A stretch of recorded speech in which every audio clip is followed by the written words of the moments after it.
Alors, bonjour à tous. Alors, concernant ma conception de l'apprentissage. Alors, oui, durant mon stage, j'ai changé de méthode d'enseignement. En effet, dans les débuts, j'étais vraiment plus magistral. On peut associer ça à du stress. Aussi, on, on baigne dans le milieu universitaire dans une multitude de connaissances, on nous bombarde, on est habitué de vraiment pousser loin dans la théorie. Alors, j'avais peut-être cette logique quand je suis arrivé en avant de la classe de vouloir trop pousser, trop donner de matière aux étudiants. Euh, Qu'est-ce que ça a eu comme résultat, cette méthode-là? Ben, c'est que j'ai constaté que je les saturais. Je finissais par les perdre durant mon cours parce que ceux-ci, les étudiants n'étaient plus capables de suivre parce que je donnais trop de connaissances, trop de théorie aux élèves.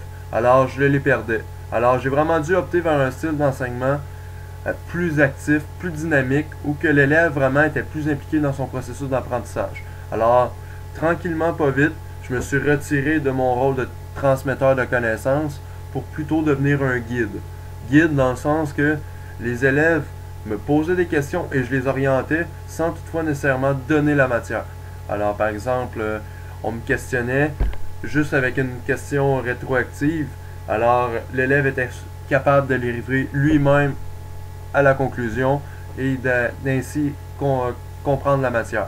Alors, dans les tout débuts, comment j'ai fait? Les élèves devaient travailler en premier lieu dans leur cahier de l'élève, répondre aux questions, et ensuite ils devaient me fournir ce qu'ils avaient appris durant leur lecture et durant leur exercice. Alors, je ne donnais pratiquement pas de matière à part une simple introduction au chapitre, et ceux-ci devaient par la suite, après les activités, après la lecture, devaient me fournir ce qu'ils avaient appris.